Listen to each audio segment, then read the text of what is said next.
Coming up on This Week in Radio Tech, the best computer networks and IT infrastructure are too often brought down by badly installed connectors. It's a shame. Well, Steve Lampen is with us to show us how Belden has a solution. It's called REVConnect, and I think engineers and IT pros everywhere should be rejoicing. This Week in Radio Tech is brought to you by Lavo Audio Consoles for radio, bulletproof reliability and 5 nines of uptime. Find out about Lavo. By Direct Current Broadcast e-newsletter. Get Direct Current in your inbox every Thursday with technical pointers putting you and your facility at an advantage. And by Axia and Axia software applications that make AOIP networks so convenient to configure and maintain. Hey, welcome into This Week in Radio Tech. I'm Kirk Harnack, your host. This is the show where we talk about everything from the microphone to the light bulb at the top of the tower and all this stuff in between. And this week, we're going to be featuring, or this show, we're going to talk about a whole lot of this and a brand new way to connect it up. And I don't know if I'm excited or ecstatic or if this may be a flash in the pan, but I don't think it's the last. I think we're going to see some traction on this. So that's coming up. I'm in Nashville, Tennessee, my usual home studio. Glad to be home. Nice to be home for a while. Although next week, I'm going to be in Hampton Roads, Virginia, at a big SBE meeting. So we'll do the show live from there. So I'm looking forward to that. Also with us, our usual co-host, Chris Tobin, is along. Who knows where Chris is? Chris, you don't look like you're in a bar this week. Where are you? Have you finally dried out? Bar. Yes, I'm in good shape. I'm actually at a friend's place here in Brooklyn, New York, and in the backyard and just enjoying a nice quiet, well, it was quiet. Now this clouds are rolling, and I think there's a storm pending. But taking it easy. I'm actually on a Wi-Fi connection. I've done I extended their cable modem, so I'm using one of those what do you call it? Ubiquity bullets. It's upstairs somewhere, and it's beaming out here. It's just nice. So do you just carry the Ubiquity stuff in your pocket wherever you go? Is that it? I have a small travel case that I use. That if I'm not using it, I have my Nortel provided. This is my webcam, tripod, microphone. Everything goes in here, and then if need be, I have another one that's just for the wireless stuff.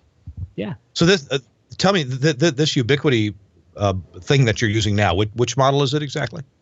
Oh, it's the Bullet M5 with a Colinia Omni antenna stuck on it, and it's sitting upstairs in a bedroom, propped up in a bag, and it's just spewing out RF in the place. It's great. So what is it? Does it have Ethernet on one end and a little SMA connector on the other? What Ethernet on one end, yes. RJ45 on one end and an N connector on the other, and it's about 1 foot high, cylindrical fiberglass antenna, Colinia antenna for 5.8 gig. Okay, so with an N same one connector, I've been using for those sports. Yeah. Okay. And is it powered over Ethernet? Wars. Yes, power over Ethernet. Yep. Okay. Cool. Yeah, it's the same one I've been using at the sports bar remotes. Yeah, and you showed it one time because you showed it as this is the tool I use to help predict interference or look for things happening that I don't want to interfere with. So I got a quick look at it one time. Cool. All right. No ketchup bottles today. That's hilarious. Ketchup bottles. It used to be Pringles cans. Now it's ketchup bottles. Ketchup bottles. Exactly. Little different. Using the ketchup bottles because it was handy and it was heavy and it wouldn't go anywhere. So. Hey, also on the show with us is a guest. We've had him on just once before, and I'm delighted that he's back with us again. It's Steve Lampen from San Francisco. Steve, welcome into the show. Glad you're here. Well, thank you for having me. Steve, I got to reconnect with you at the Wisconsin Broadcasters Clinic, but you go to a lot of shows. You were telling me that, 1 year how many crazy shows did you go to 1 year? 103 trade shows in 1 year. And I spoke at 74 of those. Oh, my goodness. So did sales go through the roof? Yeah. Did sales go through the roof? Well, they went somewhere. I don't know. Okay. So, Steve, you're here to talk to us about, all things Belden. We're going to focus on one thing in particular, and I've been kind of promoting this thing called REVConnect, and it's pretty cool. We'll get to that in just a minute. First of all, our first sponsor is Axia, and at least I think it's Axia. Is that who I put down first? Let's see. Suncast, you may have to tell me here. Is that who I put down first, Axia, or somebody else? It looks like it is. Well, yes. Live well, there it Connect is. I guess if I would just watch my screen, I'd know. And actually, we want to scroll down the page there a little bit to look at a certain section of Axia's offerings. Now, you guys know I work for the folks at the Telos Alliance. Axia is one of the brands at the Telos Alliance, and Axia is the folks who invented audio over IP for broadcast. Now, it did exist before then, but not in a form that was appropriate for broadcast. In fact, the folks at Axia wanted to use one of the existing commercial proprietary standards that was already out there, and it just wasn't going to work for broadcast at all. So the folks at Axia did a lot of development. There were papers written about it. There were patents issued, and the folks at Axia invented LiveWire. And LiveWire is totally routable, very low latency. And then years later, we discovered that, hey, we really need to get a standard that everybody's going to talk. And so the folks at the engineers at Axia were on the committee that invented or agreed upon AES 67. Well, let me tell you about some offerings from Axia. We talk about the hardware. We've talked about consoles, like the console that's being used to mix this very show, which is an Axia Radius console. Big consoles like the Fusion and the Element, smaller consoles like the Radius, the Desk, and the Rack. But one of the things that makes Axia and LiveWire so incredibly easy to use and valuable is software. Little pieces of software. One of those is the Axia IP Audio Driver. That's just a piece of software that goes in a PC. The Windows driver is the most common and most popular one. And you install the Windows driver in a Windows machine, and now Windows thinks, oh, I have another sound card, or I have another 8 sound cards, or 24 sound cards, or whatever it may be.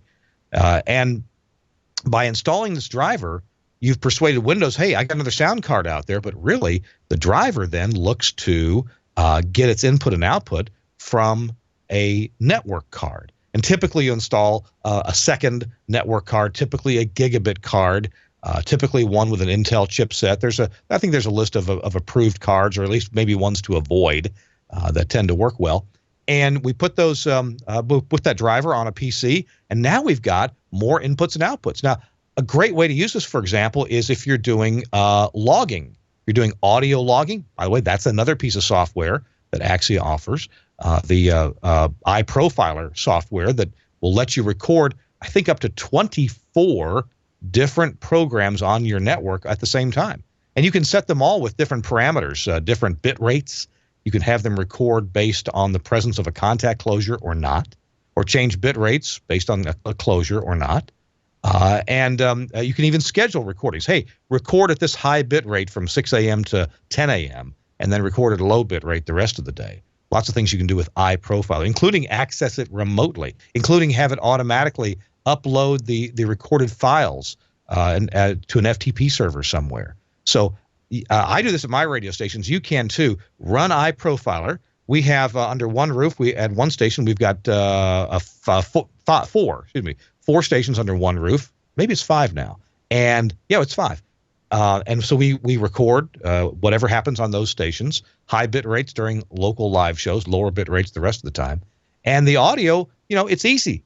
I just take the network cable from the Axia network, plug it into this extra NIC on a PC, and set the driver up to grab this tuner and this tuner and this tuner. And our AM station, it's hard to get it off the tuner, so we just grab it off of the audio processor and record those.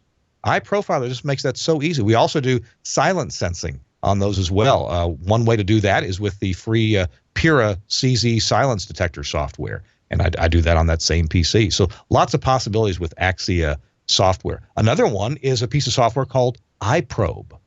iProbe from Axia, you put it on a PC that is attached to your Axia network. You punch a go button, and it scans the Axia network, and it identifies every piece of Axia hardware and software that's out there and gives you the important parameters that hardware software is operating under. It shows you what its subscriptions are, what its sources are, sources and destinations. Shows you the software rev that's existing in that piece of equipment or in that piece of software right then, and gives you the option to even update that remotely. And a convenient way to just open a browser and deal with that piece of equipment. You can also back up a lot of settings and how you have things configured with one button with iProbe. Now, why is it that here? Yeah, here's some pictures right here. If we scroll down a bit, we can probably see some of that software. It's about middle of the page, I think. So the folks at Axia have designed this this suite of software. There we go. Even the Soft Surface, which is the software audio console that lets you control an Axia mixing engine. And there's the IP audio driver. There's iPlay, which is software that just lets you listen to and monitor any LiveWire channel that you want to. And then there's, as we mentioned, the iProbe software and the IP driver. So these pieces make running Axia and LiveWire at your station a real joy. Make it so much easier to do. Eliminates a ton of wire. Sorry, Steve Belden. And oh, wait a minute, we still get to use this wire. we get to use the Cat 5 or the Cat 6 wire. So thanks a lot to Axia, first of all, for developing LiveWire, making AOIP possible for the last 11, 12, 13 years now, and for developing all this software that makes it a real pleasure to use, makes it easy to manage. Appreciate Axia sponsoring This Week in Radio Tech. All right, Steve Lampen, I have in my hand this thing. You want to tell us about this? What is this I'm looking at? You have a thing in your hand? Really? Yeah. Okay. See, there it is in the split screen even. Yeah. I have one of those things here too. Well, I have a part of a thing, almost like your thing, If I take it apart, I get something I've never seen before. I get this white and clear square thing. That's new. You're way ahead of me here. Okay, I'm sorry. That's okay. I'll let you I tell need the to story. start from the beginning. A very unusual place to start. So, well, let me start just with the cable itself, because there's actually two stories here I need to tell, and you tell me when to stop and when to go. And this particular piece of cable here, trying to get this on the camera here. Here, I've got it. Cat 6A is what this is. The same piece he has there. Except that's Cat 6A? Okay. Oh. Yeah. My piece has something odd attached to it here, which is this kind of piece of plastic or something. It's kind of hard to tell exactly what this thing is here. It looks like a piece of plastic, but in fact it's not. It's a piece of metal covered in plastic. Oh, all right. And what this is a brand new cable. Now, I know you wanted to talk about connectors, but believe me, these are connected to connectors, so this will all make sense by the time we're done. And I'm kind of throwing a second commercial in here, which is, okay, we take this cable apart. You have 4 pairs, 1, 2, 3, 4. One of these is cut off here, but otherwise his cable has 4 pairs. And we have this plastic layer inside. Now, the interesting thing is this plastic layer is metal and plastic, and it goes around those 4 pairs. You would remove it when you're going to put the connector on. But what this thing does, what this layer does, is an absorptive layer. This is the first time you've ever seen anything like this in a cable, a layer that absorbs energy. And so the whole point is, if there are signals inside the cable that are trying to get out, this layer will absorb them and dissipate them based on the length of the cable. And if they're signals from the outside trying to get into the cable, this absorptive layer will absorb them. And so it won't let them in to the 4 pairs inside. Now, is that the same as a shield or different than a shield? Well, that's the thing. You'd say, this is a shield, isn't it? That's what I'm describing, except there's no drain wire. There's no way to connect to this. It's plastic all over it. There's no way you could make a connection to it, even if you wanted to. There's no exposed metal, even though there's a metal layer inside this. And so the whole point is, you get the advantages of an unshielded cable, which is no ground loops, no shield-induced noise, all sorts of things I could spend another hour talking about. But you get the advantages of a shield by getting rid of that energy, by absorbing it instead. It's a completely new way to approach how to protect pairs inside a cable. So what your engineers have done, they've taken the same material on the stealth bomber and put it around these wires. Pretty close. Pretty close. And the whole point is, that This is called 10GXS, George X-Ray Sam, and with two numbers after that, depending on their different models. The one I'm holding is called 10GXS 32, and I'll talk about what that means in a while as well, because that gets into the connector we have. But the whole point is this absorptive layer will also absorb heat. Now, you mentioned in passing PoE, Power over Ethernet, and this is a very hot subject, excuse the pun, for a lot of people who are trying to run power, and the common standard now is 35 watts, getting up to 60 watts. This cable will do over 100 watts of PoE because of that absorptive layer. It absorbs heat as well as RFI and EMI. So this is a very different kind of cable, and because of that absorptive layer, this cable is about a quarter smaller than our regular Cat 6A, our top-of-the-line 10 gig cable. This is considerably smaller, so you can get more in a conduit and more in a cable tray and stuff like that. So there's nothing out there that can't be improved. But so the whole point is I'm going to use this cable and put a connector on it and show you how. This connector will actually go on any cable. This just happens to be our top-of-the-line cable. That's all. Okay? So if I could back up for a second, you know, back when we lived in the telephone days of Cat 3 cable, you know, we learned about a little bit about twist and how that helped out. Chris, jump in here any time. And then I don't remember Cat 4, but then we had Cat 5 cable, and so we started to learn something about twist in the cables and how that helped with common mode rejection. And then we had Cat 5e come along, and then we had Cat 6, which was demonstrably thicker, at least on the jacket, and you know, not as quite as flexible. And we started learning that there's a lot of technology in cable because the twist of the different pairs was even different to keep them from, you know, mutually coupling with each other very much.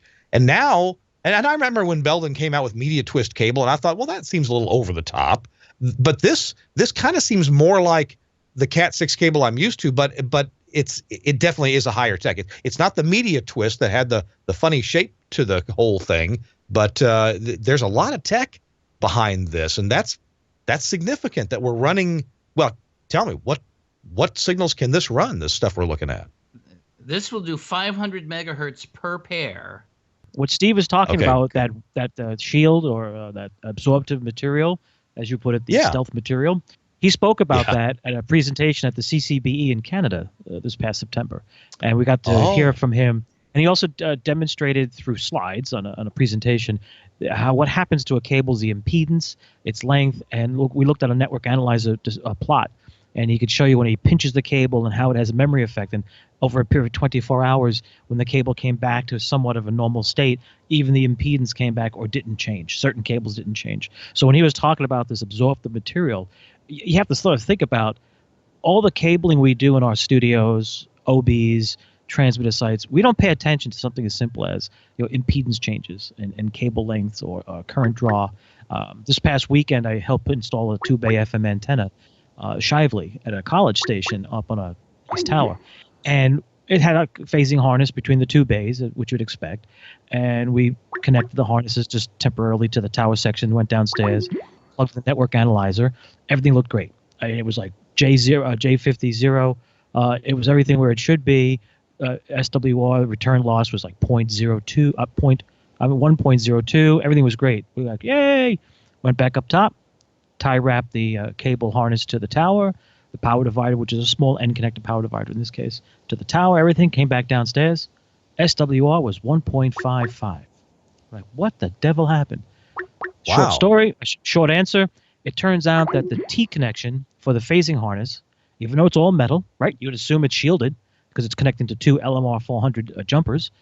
And apparently that had to be bonded, not welded, but firmly attached from the center of it to the tower leg, not just pushing it against. We had to take a hose clamp and actually make a nice ground connection. And everything came right back. Network analyzer came right back to where we started. And we're like, what the devil? So don't take for granted that you think the connection is perfect. Understand the science behind it. And what Steve talks about, Makes total sense, and is the wildest thing to sit back and have a brew or a nice glass of wine, and read about the theory behind it. Because Belden has put some serious thought into some of this stuff, and at the higher data rates that we're all working at, and the environments we're in, near field, was it next and best, next and fexed, far end, near end into crosstalk on cables, that shielding, that's also a plus. You can have huge bundles and not have that issue. Anybody who's worked with this stuff knows you take a nice bundle, say I have my hands up and showing, like, say 2 inches or 3 inches of Cat 5e or even 6, and you know that when you run tests to try and certify that, you probably find a few things that are crosstalk issues. So it's pretty wild, the stuff that's going on. It's really cool. It makes it better for everybody when you're doing the IP stuff. So I'm reading a bit about this Cat 6A, and that's a standard that I had not really used yet. The 6A standard, does this bring us up to 10 gigabit? Is that what this is capable of? I believe that's the 10 gig. Yeah, I believe that's correct. I did not take a quick look. It says Cat 6A is defined at frequencies of up to 500 megahertz, and that's twice that of Cat 6. I'm still looking for an actual spec as for what it's supposed to be able to carry in terms of bit rate. Cat 6 can be used for 10 gig, but it has a reduced maximum length. I'm thinking that maybe 6A, which is what the sample here is, can carry 10 gig, maybe up to the full 100 meter length. That's still the length, by the way, is 100 meters, 328 feet. Right. But you have to remember, with all of these data cables, it's not just the cable itself or the physics in the cable. It's the actual terminations you have to be very cognizant of. And terminations meaning if you're doing a horizontal run, infrastructure run in your cabling, are you going to a patch panel? Are you doing connector to patch panel keystone through panel, or is it punching back on the back of the panel? All things you have to consider. And the higher data rates, if you're doing 10 gig, or nowadays with all the video and audio stuff at the higher rates and the data rates of servers, you got to make sure those terminations are just right. So the testing methods or the methodologies now are crucial. I still have my little Fluke set up by my IQ tester, and even that's going to be outdated now because of the new stuff. But even with 5e and the Cat 6 stuff, when I'm doing tests, and I purposely will try and not make sure the twists are where they should be on the connectors to see if it makes a difference. About 3 out of 5 times, it will fail. It'll pass for 10 megabits, 100 megabits, 1 gig. It'll get past, but it won't pass for certain VoIP connections and other quality tests. And all I do is go back. I pull the cable back, in the connector. I just push it closer to see if I can change the twist, and sure enough, I can pass 3 out of the 5, whereas before it was 2 out of 5. So something as simple as just putting pressure on it. We've been told that the way that you terminate cables is so critical, and that's what. And by the way, just some inside baseball here. We're trying to reconnect with Steve Lampen, but apparently we've had a machine crash at the studio, so they're trying to work through that and get Steve back on. Steve is the best qualified to talk about this, and he always brings up all kinds of stuff that I didn't know. So I'm kind of hesitating to tell what Steve and I talked about in previous days coming up to this show. So I'm going to keep that powder dry for a while longer. If we can't get Steve back. Oh, you do? Well, great. Yes. Hey, Steve, welcome back. What happened? We had a machine crash. Bad cable. Probably bad. Probably. So, Steve, Chris and I were just talking about near-end crosstalk, far-end crosstalk, how critical things are here. And I would eventually in our conversation, we're going to get to the point where I think you're going to tell us that this new connectorization method may reduce errors in installation because of the cool way that it works. So, absolutely. So why don't you continue? Well, if anything else to say about the cable itself, what's this? The big plastic thing in the middle, the big cross. Yes. Tell us how that helps things out. Well, what that does is it isolates the pairs from each other. It puts something physical between each of the pairs. And the inverse square law says that when you double the distance, you get 1/4 the effect. So by putting just a tiny little layer between them, you get a huge amount of crosstalk rejection just by moving them apart. Okay. And it also stabilizes them so that no matter how you bend the cable, they stay exactly the same distance apart. Yep. So now you have a yeah, so even previous if I generation of cable compared to what I was showing. okay, But that's the thing. You do that, you bend the cable, you're having almost no effect whatsoever on the crosstalk between the pairs. Back in the old days when the pairs were just laying across each other, doing that would dramatically increase the crosstalk. what about the practice that so many of us engineers have where we have a bundle of cable and then we cinch them down with a tie wrap? Yeah, that's a great way to destroy the performance of a cable, because what that does in the old cables, if you're talking about Cat 5 or 5E, it squishes all the pairs into each other. And that dramatically affects crosstalk. If you have multiple ties, then suddenly you're looking at a certain wavelength based on the distance between those ties, and you've picked a frequency. And if you do it consistently throughout the entire cable with the same distance apart, you'll get a huge suck out at that frequency and every harmonic of that frequency. Wonderful time. Okay. So this cable, should I still not cinch them down with cable ties? Yeah, Velcro ties is what's recommended. Velcro. Yeah. Didn't ZZ Top have a song about that? Velcro ties? Oh no, it was Velcro Fly. Yeah, it could have been. Yeah, it could have been. Okay. So the cable, oh, by the way, I stripped away the absorptive layer. I do have that right here. Ah, you do have an absorptive layer. Okay. All yeah, right. yeah. So it was on there. All right. See, and I thought it was just a shield, but like you said, no drain wire, doesn't need one because it doesn't just capture it, it captures it and dissipates it. Yes. Yeah. Exactly. And there are other cables out there which have little sections that are not connected together, and that's not as good as having one continuous thing throughout the cable, which is what we have. You know, for those of us who often wear tinfoil hats, this would be a better material because it's totally absorptive. No kidding. That's your ultimate tinfoil hat right there. All right. Well, take us. Is it time for a little animation right now to look at how the connector works, or do you want to kind of lead up to that? Let's do the animation, and then I'll show you the bits and pieces and how it works and all the cool stuff that it doesn't show you. I'm sure Belden put thousands of dollars into this animation, so watch carefully, kids. Oh, and we can talk over it if the music would go away. There we go. Yeah. So what's happening here? We're stripping. They're stripping the jacket off. Now this could be a generic cable, and they're taking out that center core. And I'll show you the wire cutter here that takes out that core. And then you put this little piece of plastic on, which is just about the size of a piece of dice, just a dice. And you notice how all four pairs go through it, and they're color-coded so you know which one goes where.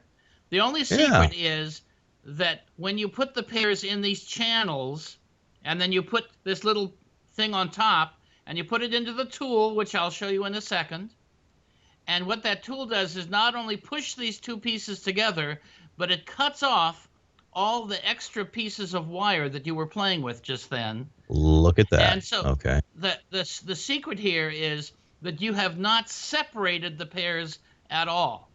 They are completely unseparated, and that's how you maximize the performance, something we've known for a long time, that anytime you separate two wires apart, you begin to destroy the performance of the pair.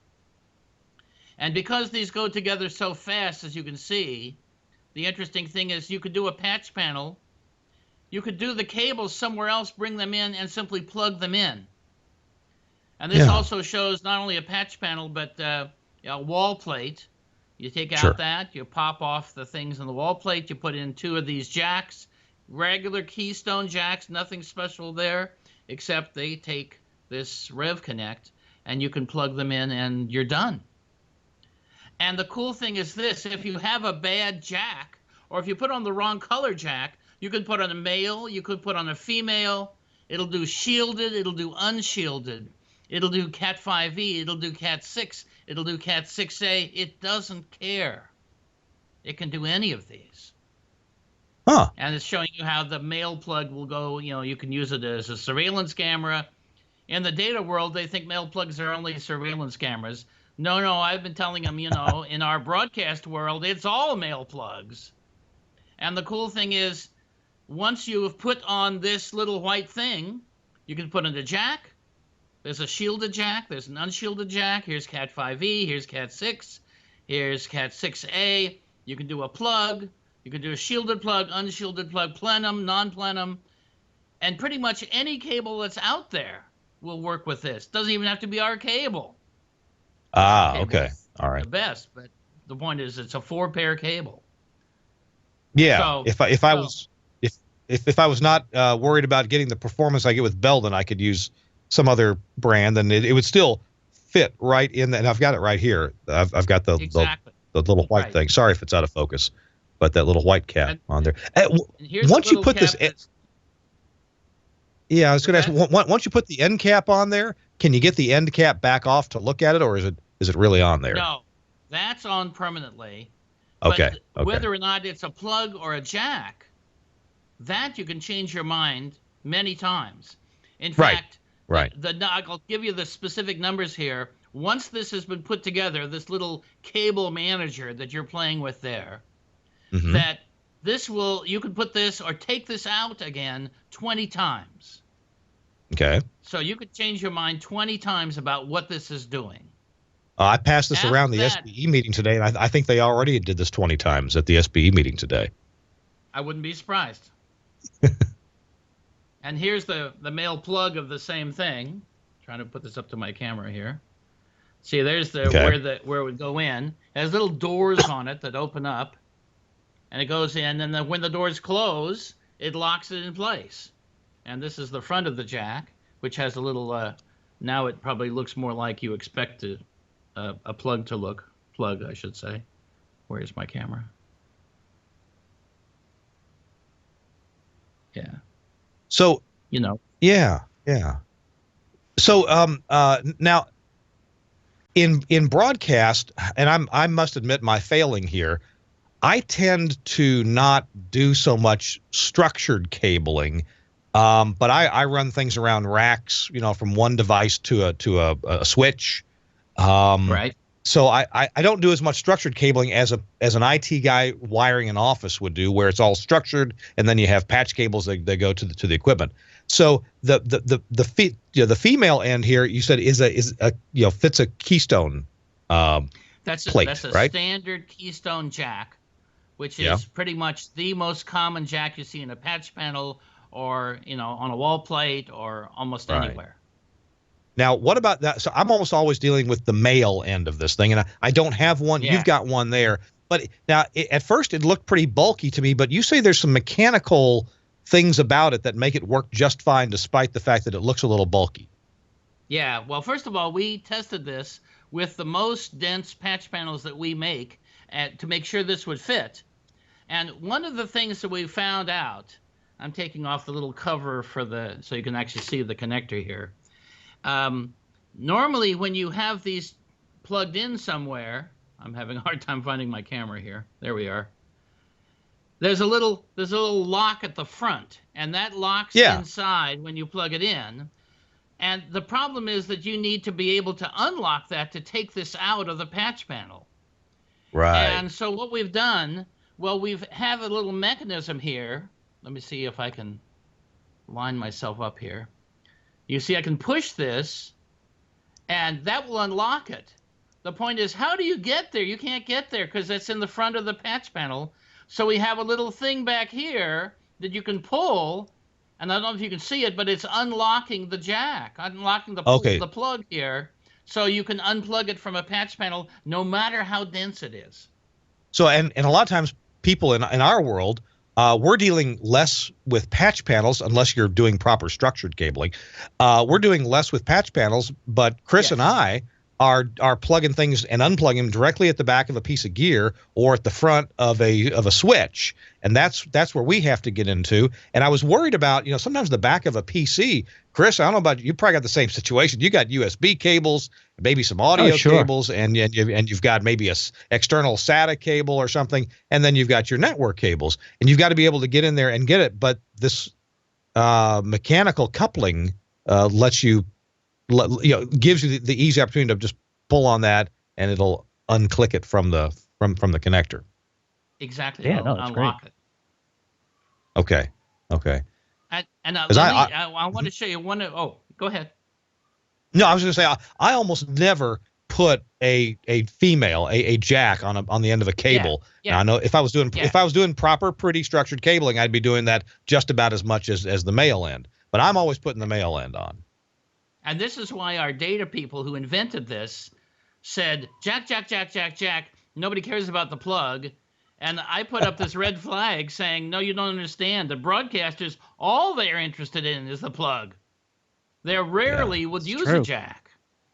So in fact, we gave a class. I gave a class a couple of weeks ago in Las Vegas at a show called LDI, which is a lighting show, where we showed these.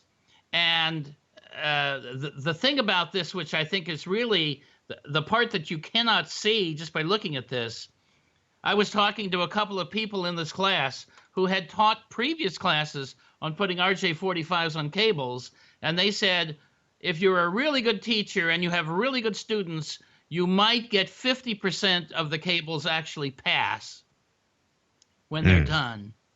Mm-hmm. When we did this, 95% of them on the first try could make a perfect cable, jack or plug. Wow! And those 5%, those 5% just weren't paying attention if they didn't do it right. Well, that's the thing. The interesting thing is we had a fluke test meter there. They could plug their stuff in, and it would tell you what was wrong, and they'd pull it out. And clearly, I mean, one of the things that you have to be aware of, and in fact, the only way you can really screw up with this is when you have this little module that you have to put the wires in. You notice there are 4 slots, 2 on each side. Right. And in each of those slots, the white wire of the pair, it's a red I'm sorry, this is a blue wire and a white wire. There's a green wire and a white wire. There's an orange and a brown. Each one has a white wire. The white wires must face the outside of this plug. Yeah.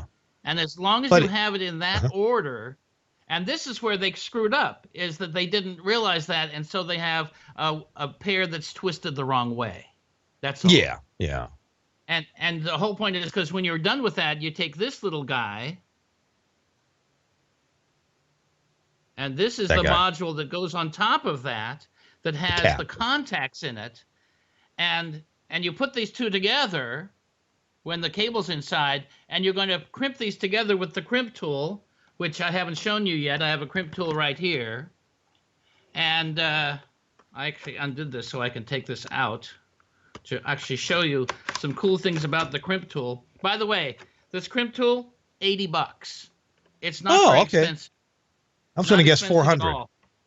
Okay. Yeah, well, that's it. $80. And because we don't want to sell tools, we want to sell connectors and cables. Yeah. So here I have this, and this is where the module goes in. The interesting thing is there are all sorts of super sharp blades inside this. And I can put my finger right in the hole, but I cannot crimp. It won't crimp. It will not crimp until I put a connector in here. And then that unlocks and allows me to actually do the crimping. And it also cuts off the rest of those pairs. So the whole point is inside the cable, you have nothing but pairs that are exactly next to each other. They never separate. You don't have to separate the pairs. And all you have to do is make sure that in the pair, the white wire is always looking to the outside. And by the way, we really thought this out because inside this crimp tool is the strip tool. There's the stripping tool itself. Oh, okay. Built into the cable, built into the tool. So there you go. $80 and it's yours. Is this system available for sale now? Absolutely. Oh, it is. Okay. Any Belden distributor. If you say REVConnect, they'll say, "What do you want?" Oh, and I should show you. You can either buy it in single packs like this. There's a single pack of a plug, and it has the two little pieces that go with it. And the price on this is just about the same as any reasonably high quality RJ45. This is not, $20 or something, but you can also buy these in bulk. The plug itself or the jack itself, you can buy them in bags of 25, and the little pieces, the cable manager and the part that goes over that, You can buy them in bulk in 50s kind of thing, and then they get pretty cheap doing that. So yeah.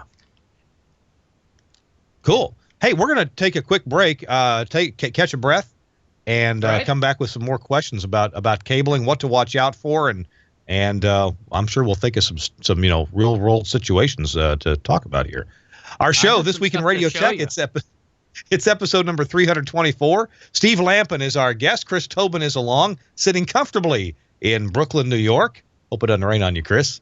Our show is brought to you in part by the folks at the Telos Alliance and the Direct Current email newsletter. It's valuable. Check it out here. Not much in the paper today, is there? Yeah, not much. Seems tough to stay informed, you know? Like we're missing out on stuff, important stuff. Yeah, feels like week-old news. Yesterday's stories. Half the tech stuff in here seems out of date by the time I see it. What Kirk doesn't know is I'm way ahead of everyone else around here. Every Thursday, I get this newsletter in my email. It's Direct Current. The folks at the Telos Alliance publish this. What Joe doesn't know is I keep one step ahead of the radio guys in this market. Every Thursday, I get Direct Current from the folks at the Telos Alliance. It's a free newsletter about radio engineering, audio, streaming, studios, everything. Thursday afternoons, we have our department head meeting.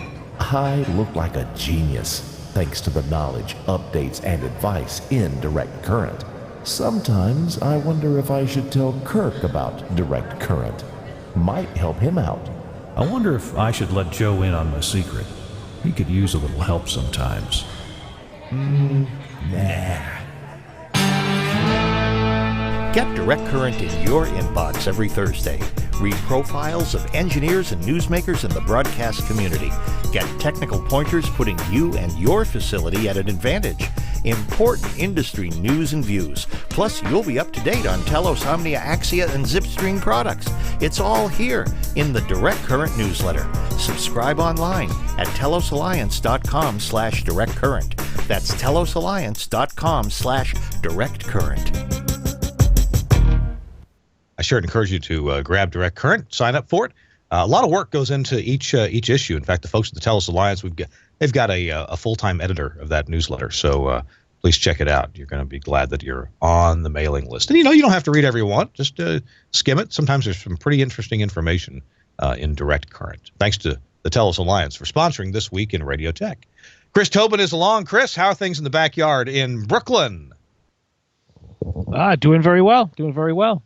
The stormy weather seems to be passing. I see you have a light on. Is it already getting dark out there? Yes. The sun, I think, is almost set. So brought my little portable lights and illuminated the space I'm in. So it's good. Just wait till next Thursday when we're out of daylight savings time, right? I know, yes. It'll be dark at the start of the show. It'll be artificial lighting for months. Hey, I'm hearing a lot of noise. Huh? Oh, did we lose Sorry, Steve? Go ahead. Oh, no. As I say, you have to ask Steve because he did this. He talked about this at CCBE in Canada for our folks up north. Ask him about the invention of the screwdriver, as we affectionately call the greenie, the 1/8 inch blade. Ask him how it came to be, and his way.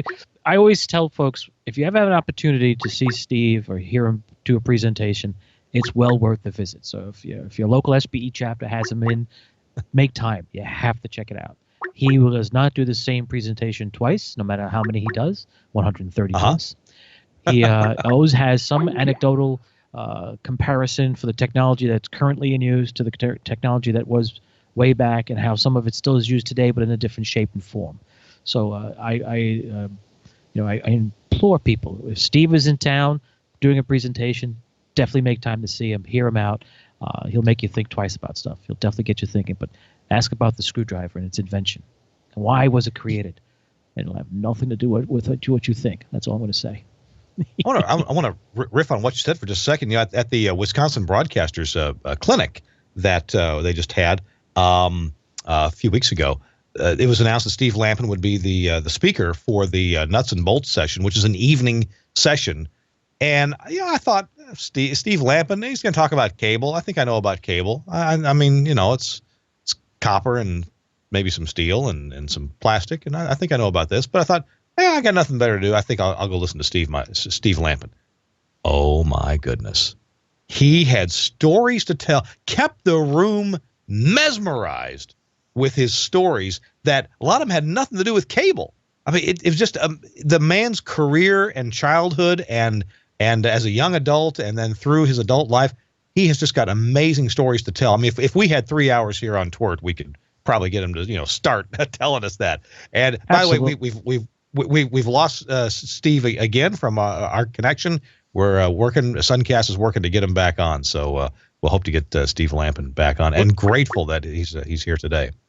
Yeah, no, Steve definitely knows how to tell a good story and make it worthwhile. And I will say that up at CCBE, when he did his presentation on cables and how they bent them, the test jigs that they have back at Belden, and how he asked them to do things that they were like, why would you do that? He goes, why not? Yeah. And it was just the way he challenged some of the folks in the R&D department. And I'm sure they probably see him coming and go, uh-oh, close doors, run away, and they're afraid of what he's going to try and do next. But it's well worth it. Definitely check him out when he's doing a presentation. I never pass it up when I can. So one thing I was thinking about, Chris, whenever this is in a way, this REVConnect is kind of a new standard.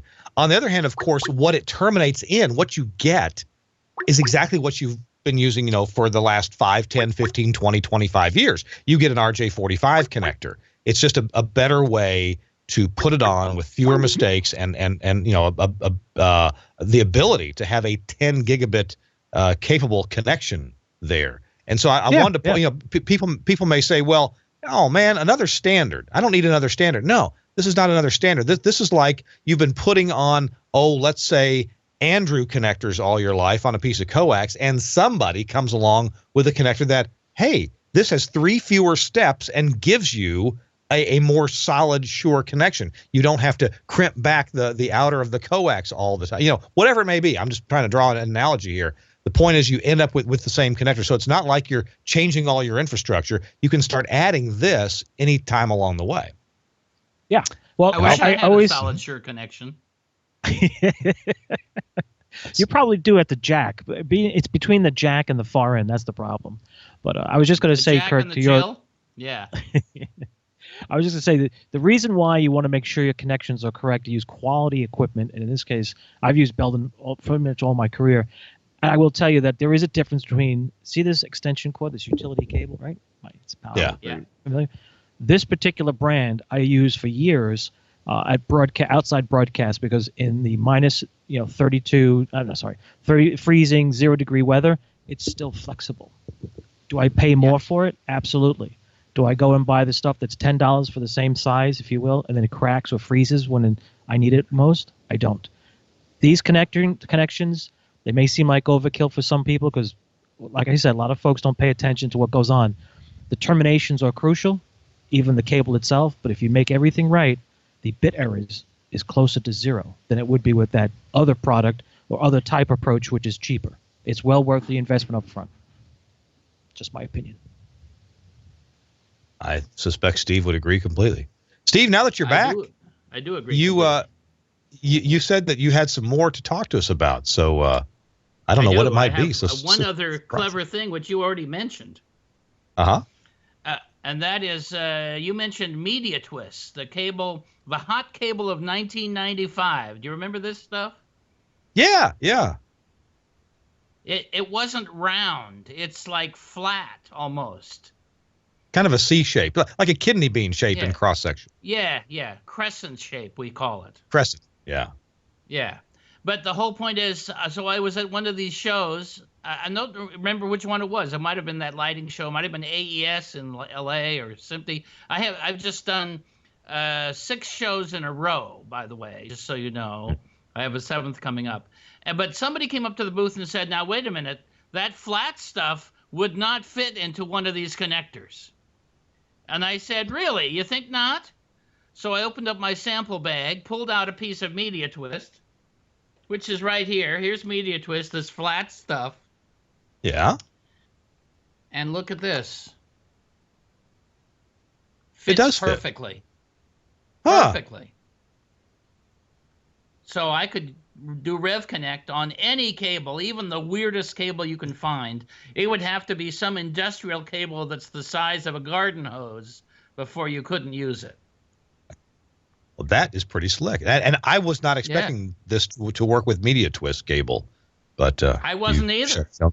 Yeah. Yeah. Wow. And it works with, other stuff. You buy some cheap cable, it'll work with that too. You'll get the best connection possible on some really cheap cable. If you which you is want to like use buying Pirelli tires for your Volkswagen, it's like Hey, I'm not sure now, if you'll go any faster, but boy, I do that all the time. You will have a wonderful ride. Oh man. All right. So how do you expect, Belden researches stuff really well before they put it out there. Do you expect this system right here, you expect this will be around in 10 years? Yes, absolutely. Yeah. In fact, I would say for Cat 6A, which is the hardest connector to put on, a lot of people just simply don't put on the Cat 6A connector. They buy pre-made cables because they're so scared of it. This is the first connector that goes on easily, simply, and has the highest quality of performance at the same time. That's a winning combination. So is it fair to say that this connector and this connector system doesn't reduce the specs of the cable? The cable's very high spec. This connector system keeps that. It's as close to the cable spec as we have ever gotten. Let's put it that way. So what I want to point out, and Chris will back me up on this, well, I'm sure Chris has never done the boneheaded thing that I've done, which is you buy some Cat 6 cable. And by the way, again, this is 6A we're showing here. You buy some Cat 6 cable and because you don't know any better, or you do know better and you think it doesn't make a difference, you put Cat 5 RJ45 connectors on them because you've got a bazillion of them in a box somewhere, and you have just reduced the quality of your whole connection to the weakest link in the chain, that being the Cat 5 connector. Because a Cat 6 RJ45 connector really is different. If you go to this, it's easier, and you're going to get the high quality connection all the time. Chris, chime in. Have you ever done what I did, which is make plenty of cables with the wrong connector? Well, actually, I did do that once because it turns out the shipment came with the wrong bags label. The labeling on the bags wasn't correct. But I did look at the connector and go, this doesn't look right. I said, well, I'm under pressure to get something done. I did it, and it definitely didn't work. I was like, this doesn't make any sense. But you know what? You learn from mistakes. That's what's important. But I will tell you that I know a lot of folks. I've been called in on a lot of projects where things didn't work right, and they're going, we don't understand this. We've tried different cables. We've done everything we can, and for some reason, the data is just not correct. We're having issues with the video, with the audio, and I take a look at the connections like, well, here's the problem. You've got this kind of cable with this wrong connector. And they're like, what? It's the same thing, isn't it? No, it's not. I'd like to say it is, but it's not. And this goes back to my point with the extension cord that works in the freezing weather and the ones that don't. It's Cat 6 connector, not Cat 5e. It's like, that's the way it goes. And there is a subtlety to it that's enough to really ruin your day. As Steve has probably seen many a thing. But it's based on my own experience. I've had very little problem with cables and connections, even though I've done the wrong things from time to time. I've never done the thing where there's, bare wires hanging out between the back of the RJ45 and the cable itself. I've always, had good tight connections, even if have used the wrong quality of RJ45. But I got to tell you, it can make such a huge difference. Years ago, I visited a radio station on the West Coast in a huge market on the West Coast, like the biggest one. And there was a station there that had put in audio consoles that were not AOIP, so they weren't the company that I work for, but they did depend on Cat 5. I guess it was Cat 5 or Cat 5e cable. They depended on that to connect various rooms together. So even it wasn't AOIP, it was some kind of a TDM, remote TDM technology. But they had to perform, and they hired a structured cabling company to install all this. All the cabling, and when they went to put in all the consoles, they kept having problems. Now, I got to tell you, the problem wasn't the consoles, but it took literally weeks to figure that out. And then they started testing the cable runs. And they had, junior techs terminating all the Cat 5 cables, and a lot of them were incorrect, and a lot of them were untwisted too far, all kinds of mistakes. In fact, what I know I sound like a Belden salesman, all kinds of mistakes that you can't make with this. But you can make these mistakes with regular RJ45 connectors.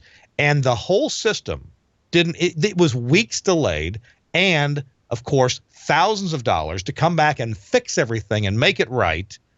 And what an expensive mistake, because you got some techs who don't know how to terminate cables properly. And that's what I like about this is if it ends up looking right, chances are it's right. You can't mess it up. Steve, did I speak the truth or not? You did. And in fact, do I have time for one more story? Please, yes. One more horror story? We've got 5 minutes. There's a company called BlueJeansCable.com up in Seattle, a guy named Kurt Denke who runs it. And he decided he was going to start making his own patch cables.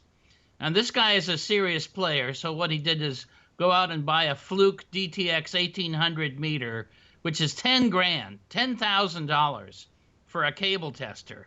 This is serious time. And he went and thought, you know what, before I start making my own patch cables, I'm going to see how good the patch cables are in my marketplace. So he traveled around Seattle for about, within 50 miles of Seattle, to all the stores, and you know where they are, where you can buy patch cables. A lot of them office supply stores or hardware stores or You-Fix-It stores. You get the idea, those places. And he bought a couple of patch cables of every description he could find. He plugged them into his brand new Fluke tester, and they all failed. And some of them really failed. Some of the ones that said Cat 6 wouldn't even pass Cat 5e. So the whole point is, you could put in the world's greatest network with the world's greatest cable, and then you say, oh, we forgot the patch cords for the patch panels, and you rush out to the hardware store down the corner, and you buy a bunch, and you plug them in, and it doesn't work. And you wonder why. Well, because they were crap. You knew that when you bought them. And Steve, when I have picked up supposedly professionally made patch cables, and they have the molded RJ45 on them, so it doesn't look like somebody at the factory just put them on. They're molded on, so you think, right, this was probably done right. Would I be correct, based on what you just said, would I be correct in thinking that just because the RJ45 is molded onto the end of the cable, that doesn't assure quality? I couldn't agree more. In fact, I would think that's a really great way that they could hide bad quality, is because you can't open that up. Yeah. You can't see what they did inside. Gotcha. I have had molded cables that were bad out of the bag. Really? I have had that happen. Oh, yes, absolutely. I couldn't agree more. And I have a Fluke IQ tester that I carry with me on big events, and we had about 24 molded cables brand new out of the bag that were all faulty. I would love to have a recommendation, either from Steve or from Chris or both of you, about an affordable cable tester. Not of course, not the kind that just tests for continuity. Those are $7, but on Amazon. But the kind that actually tests, that performs actual tests for near end or far end crosstalk or whatever's important. I'm not even sure what those are. Chris, you've referred to the Fluke IQ tester.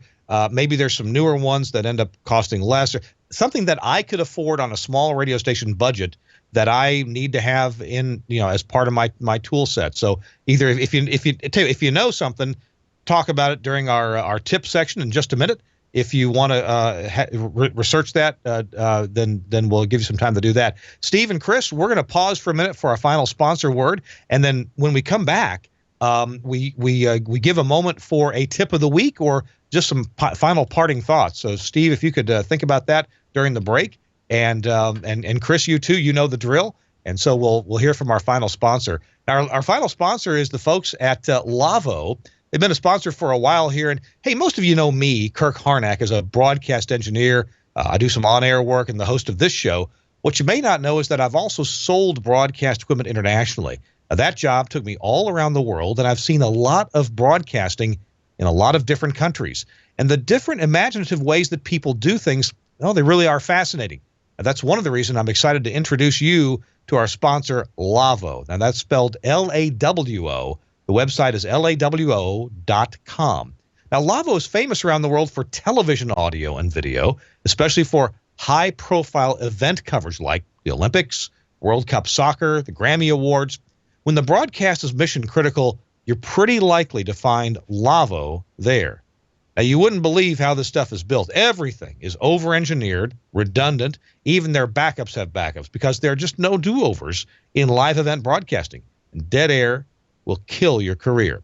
Well, you might be thinking, well, why should I care? I'm not doing TV. I'm not doing big events. Well, radio guys hate dead air even more than TV guys, which is why broadcasters like NPR, CBC, and the BBC, to name a few, buy Lavo radio consoles.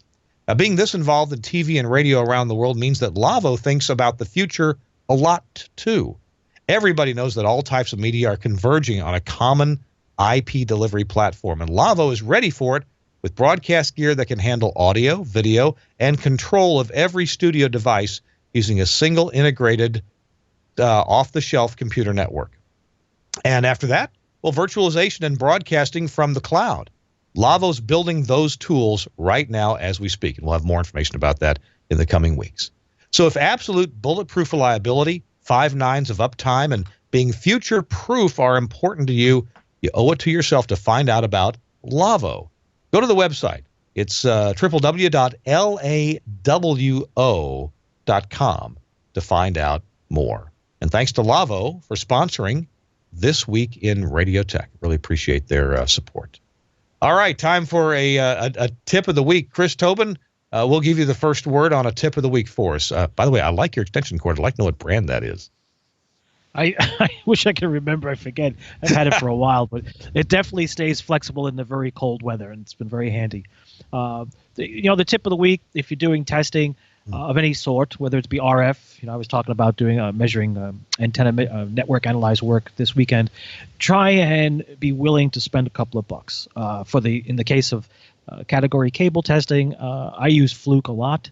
The one I talk about is a $1,200 model unit I've had for several years. But they have the MS2-100. It's a network cable tester at Fluke, and it does a lot of the similar stuff to the one I have, with just a few less features, but it's very, very accurate. From what I've been told, a few people I've talked to have used it. It's about $500 list. You could probably get it for $4 and change, maybe on through a distributor or whatever.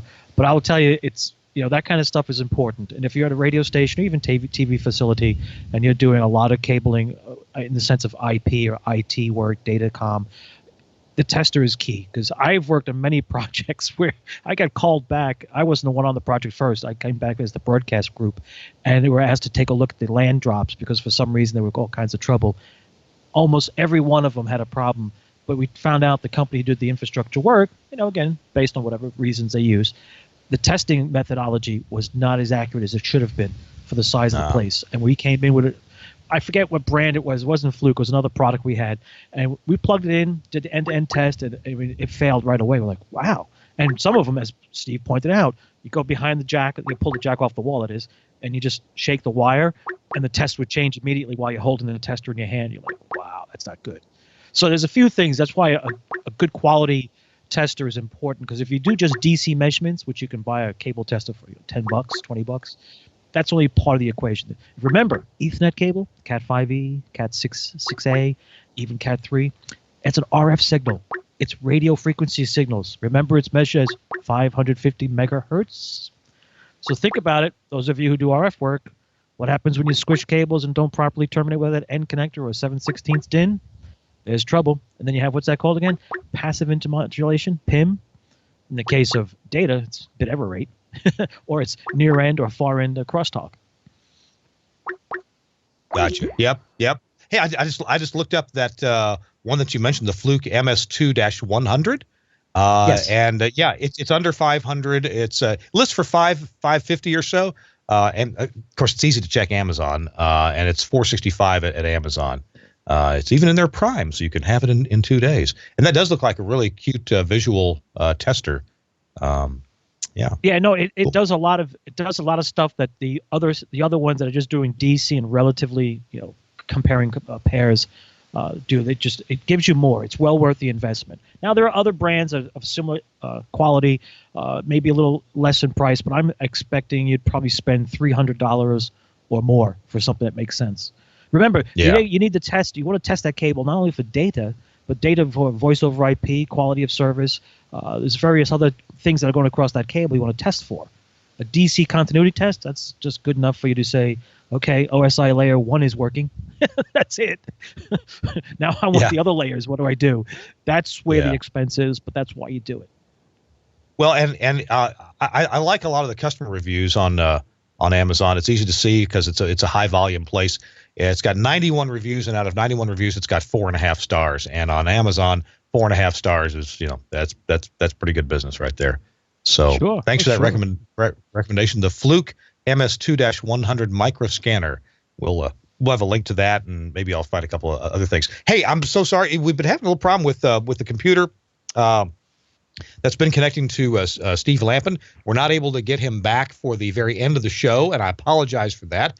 I'm going to see if I can. I'll contact Steve after the show and get maybe if he has a tip, we'll put that in the show notes so that we'll have that for you.